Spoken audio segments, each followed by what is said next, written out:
శరీరాన్ని ఇచ్చిన దేవుడు దానికున్న న్యాయమైన ఆశలు తీర్చడా? దురాశలు తీర్చడు. కానీ విను, శరీరానికి అవసరమైన దురాశలను తీర్చడు. శరీరం కోరిన దురాశలు తీర్చడు, కానీ శరీరానికి అవసరమైన న్యాయమైన ప్రతి ఆశ తీరుస్తాడు ఆయన. న్యాయం అయితే తీరుస్తాడు. అది కూడా వాక్యమే చెప్పింది. అలసిన వాని ఆశను తృప్తిపరచెదను అన్నాడు. ఉందా లేదా? ఆ మాట తీసి పాటలో పెట్టింది. అలసిన నీ ఆశ ప్రభు తీర్చగా, చెదరిన నీ మది సరి చేయగా, లోకము శోకము నీలో తీసి నూతన క్రియలను జరిగించునుగా, ఇన్నాళ్ళ కడగళ్ళు తొలగించగా, ఇన్నేళ్ళ కన్నీళ్ళు తుడి చేయగా, యేసయ్య నిలిచాడు నీ తోడుగా, యేసయ్య నిలిచాడు నీ తోడుగా, నీ దుఃఖ దినములు సమాప్తమై ఉన్నవి, నీ బ్రతుకులో ముళ్ళు తొలగించబడి ఉన్నవి, ఇన్నాళ్ళ కడగళ్ళు తొలగించగా, ఇన్నేళ్ళ కన్నీళ్ళు తుడి చేయగా, యేసయ్య నిలిచాడు నీ తోడుగా, యేసయ్య నిలిచాడు నీ తోడుగా. దేవునికి మహిమ. నేత్రాశ, శరీరాశ, జీవపుడంబం తప్ప కాదా? ఎస్, మనం కోరుకుంటే తప్పు. దేవుడిస్తే ఓకే. అది అంశంలో ట్విస్ట్. అర్థమైందా? మనం కోరుకుంటే అంటాడు, ప్రతిదీ ఆయనే ఇస్తాడు. ఇప్పుడు ఫస్ట్ హెచ్చింపు అనగా జీవపుడంబం. నువ్వు పడితే అది జీవపుడంబం, అదే దేవుడు హెచ్చిస్తే ఆశీర్వాదం. కొట్టు ఏమన్నా? నువ్వు పరిగెత్తితే అది జీవపుడంబం, దేవుడు హెచ్చిస్తే దాని పేరేంటి? అది. నువ్వు ఆశించావనుకో అది శరీరాశ, ఇది నీ దురాశ. న్యాయమైన నీ ప్రతి ఆశను ఆయన కనిపెట్టే ఉన్నాడు. నీకేం కావాలో తెలుసు. నీ కడుపు ఇచ్చినవాడు ఆ కడుపుకి అంత అన్నం పెట్టాలని తెలీదు, ఇంత దేహం ఇచ్చినవాడికి అంత వస్త్రం ఇవ్వాలని తెలీదు, నిలవ నీడ ఇవ్వాలని తెలీదు, దానికి ఉన్న ఇతర బాధ్యతలు నెరవేర్చాలని తెలీదు. న్యాయమైన ప్రతి ఆశ.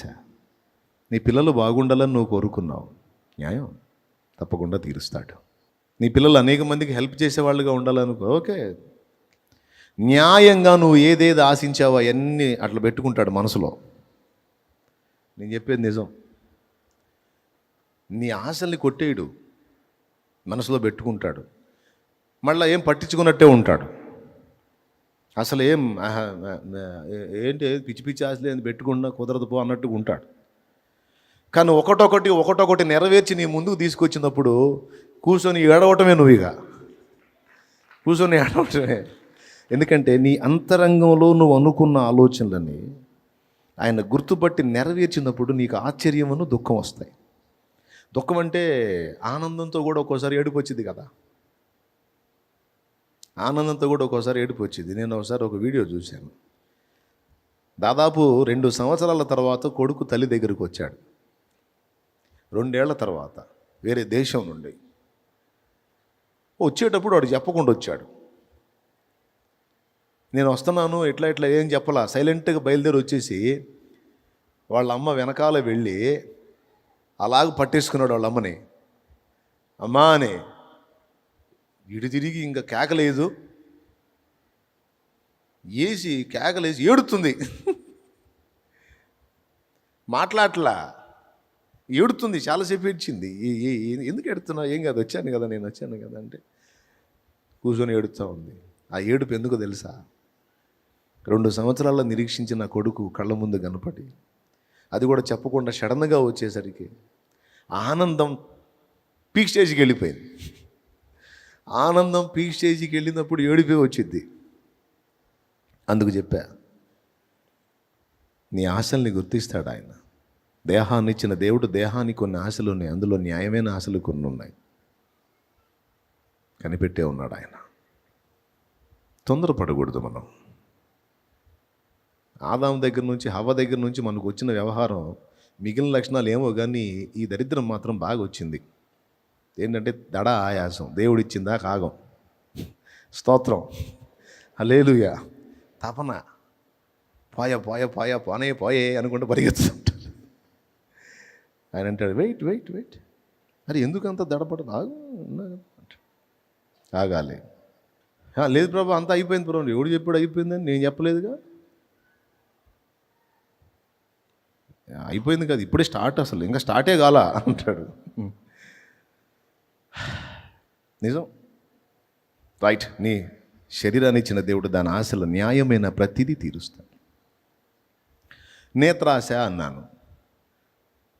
నువ్వు నేత్రాలతో చూసిందల్లా కావాలనుకుంటే అది నేత్రాశ. సమయం వచ్చినప్పుడు దేవుడే అంటాడు చూడవయ్యా అని. దేవుడు చెబితే ఆశీర్వాదం అది. ఇక్కడ అది మెలిక. అబ్రహామా, నీవు నీ కనులెత్తి చూడు, తూర్పు తట్టునకు, దక్షిణ తట్టునకు, ఉత్తర తట్టునకు, పడమటి తట్టునకు నీ కనులెత్తి చూడు, నీవు చూచుచున్న ఈ దేశం అంతటిని నీకు ఇస్తాను అంటాడు ఆయన. మనకేమో నేత్రాశ వద్దంటాడు. మనకేం చెబుతున్నాడు? నేత్రాశ. ఎస్, దేవుడు చెప్పకుండా మనం చూసి కావాలనుకుంటే అది నేత్రాశ.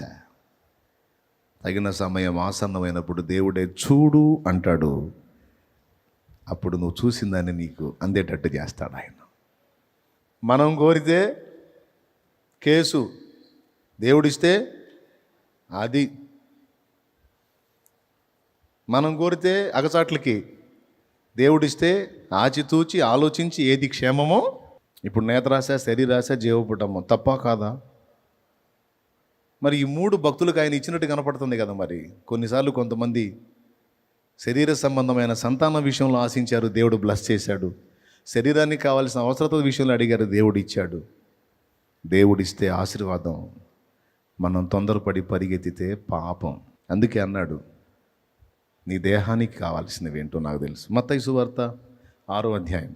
అల్ప విశ్వాసులారా, అన్యజనుల్లాగా దిగులేసుకుంటారా? నాకు అది లేదు, నాకు ఇది లేదని. విశ్వాసవి గదు నువ్వు, నేను లేనా? అయిపోయిందా నీ లైఫ్? అయిపోయిందా? ఎవడు చెప్పాడు నీకు లైఫ్ అయిపోయిందని? ఎందుకు అనుకుంటున్నావు అట్లా? చింతపడ్డదు. నీ దేహానికి ఏం కావాలో నాకు తెలుసు, నేను ఇస్తా. అన్యజనులు విచారించినట్టు విచారించొద్దు, నిశ్చయంగా ఇస్తానంటున్నాడు ఆయన. అది మత్తయి సువార్త 6లో చెప్పింది అదే కదా. ఏమి తిందుమా, ఏమి త్రాగుదుమా, ఏమి ధరించుకుందుమా అన్ని దేహమును గూర్చి చింతపడద్దు. దేహాన్ని ఇచ్చిన వాడిని దానికి కావలసిన పోషణ ఇవ్వాలనేది నాకు తెలుసు. ఒక రూట్లో కాకపోతే ఇంకో రూట్లో దేవుని ప్రణాళిక నీ విషయంలో అలానే ఉంటే తప్పకుండా అది సక్సెస్ అయిద్ది. కాలేదనుకో, నువ్వేం దాని గురించి కురిమిలు పోవాల్సిన అవసరం లేదు, కుంగిపోవాల్సిన అవసరమే లేదు. నీ పట్ల వేరు ప్రణాళిక ఉంటే అది ముందుకు వచ్చేటట్టు చేస్తాడు. ఇప్పుడు దారి నీకు లేదు, దేవుడికి లేదా? ఉందా లేదా? కాబట్టి ఈ విషయాల చేత మీరు ఆదరణ పొంది ధైర్యం తెచ్చుకొని దేవుడు పిలిచినంత వరకు, దేవుడు హెచ్చించినంత వరకు, దేవుడు నీ ఆశలు తీర్చడానికి జోక్యం చేసుకున్నంత వరకు, నీవు కన్నులతో చూచిన దానిలో న్యాయమైన ప్రతిదీ నీకు ఇస్తాడు ఆయన. మామిడి పండు దగ్గర నుంచి అబ్రహాంకి ఇచ్చినటువంటి దేశాల దాకా మామిడి పండు ఎంత అనుకుంటాం మనం. మామిడి పండు విషయంలో కూడా దేవుడు అంత సెన్సిటివ్గా ఉంటాడు ఆయన. నా అనుభవం, మామిడికాయలంటే నాకు ఇష్టం.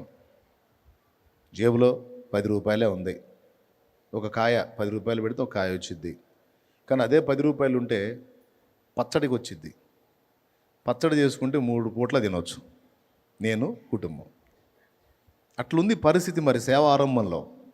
ఈ మామిడి పండు కొంటే నేను ఒక్కడనే పండు తింటాను, మరి ఇంక ఇంట్లో ఫుడ్ కనీసం చిన్న ఉల్లి కారం చేసుకుందామన్నా 10 రూపాయలు కావాలిగా, అవునా? ఒట్టి అన్నం నిల్లేం కండి, కారంలో చిన్నుల్లిపాయలు వేసి నూరితే ఉడుకుడు కన్నంలో ఎట్టుంటుంది, అస్సలు మామూలుగా ఉండదు.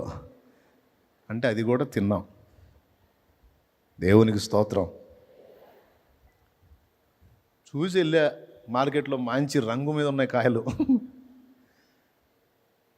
గోల్డ్ వర్ణం మెరిసిపోతున్నాయి. అట్లే లేవుగా, ఉన్నప్పుడు తిందాంలే అనుకున్నా. ఏసయ్య కాయ తినాలన్నది కూడా అలా, కాయలు చూసి ఉన్నప్పుడు తిందాంలే, ఇప్పుడు లేవుగా అనుకుంటూ వెళ్ళా. అదే రోజు సాయంత్రం 4:30-5 గంటలకి 5-6 కాయలు, నేను చూసిన సైజు ఇంత సైజు, నాకు దేవుడు పంపించిన కాయల సైజు ఇంత ఉంటుంది ఒక్కొక్క కాయ.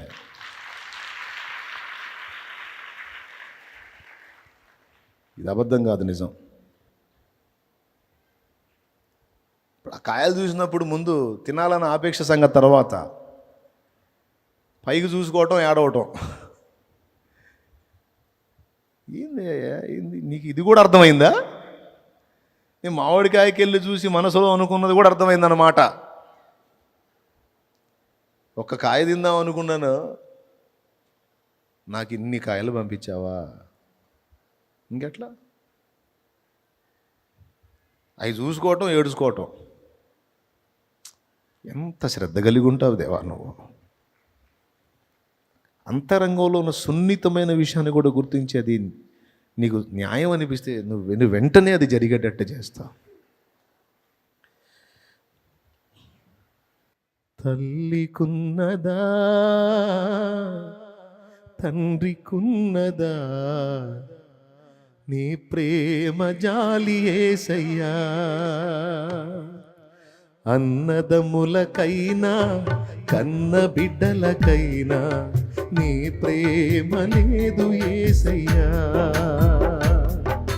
తల్లికున్నదా తండ్రికున్నదా నీ ప్రేమ జాలి యేసయ్యా, అన్నదమ్ములకైనా కన్న బిడ్డలకైనా నీ ప్రేమ లేదు యేసయ్యా. యేసయ్యా యేసయ్యా నా మంచి యేసయ్యా, యేసయ్యా యేసయ్యా నా మంచి యేసయ్యా, యేసయ్యా యేసయ్యా నా మంచి యేసయ్యా, యేసయ్యా యేసయ్యా నా మంచి యేసయ్యా.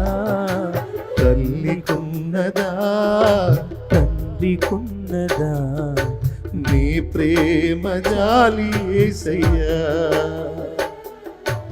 అన్నదమ్ములకైనా కన్న బిడ్డలకైనా నీ ప్రేమ లేదు యేసయ్యా. నీవు కన్నులతో చూచిన దానిలో న్యాయమైన ప్రతిదీ నీవు పొందేటట్టు చేస్తాడు ఆయన. న్యాయమైన దాన్ని, నీకు క్షేమకరమైన దాన్ని. నువ్వు చూస్తే తప్పు, సమయం వచ్చినప్పుడు దేవుడే చూడు అంటాడు. నీవు చూచున్నదంతయు నీకు ఇచ్చేదను అంటాడు. అటు చూడు అంటాడు, కనులెత్తి చూడు అంటాడు, ఇటు చూడు అంటాడు. చూడటమే, ఆయన చెప్పినప్పుడు చూడు, అంతే. అన్నీ చేస్తాడు ఆయన. ఇప్పుడు చెప్పండి, మన ఆశ తీర్చడు, మనం చూసింది న్యాయమైందైతే మనకివ్వడు, మనల్ని హెచ్చించడు. ఆయన చిత్తం. నువ్వైతే ఎలా ఉండాలి, నేనైతే ఎలా ఉండాలి, నీ దయ తండ్రి. ఎంతటి వాడినయా నీ కృప. నేను హెచ్చింపబడకపోయినా పర్లేదులేయా, నాకెందుకు హెచ్చింపులు. హెచ్చింపబడటానికి యోగ్యుడివి. స్తుతి, మహిమ, ఘనత, ప్రభావం పొందడానికి 100% నువ్వు అర్హుడివి తండ్రి. సౌలు స్తుతి నాకు అన్నాడు.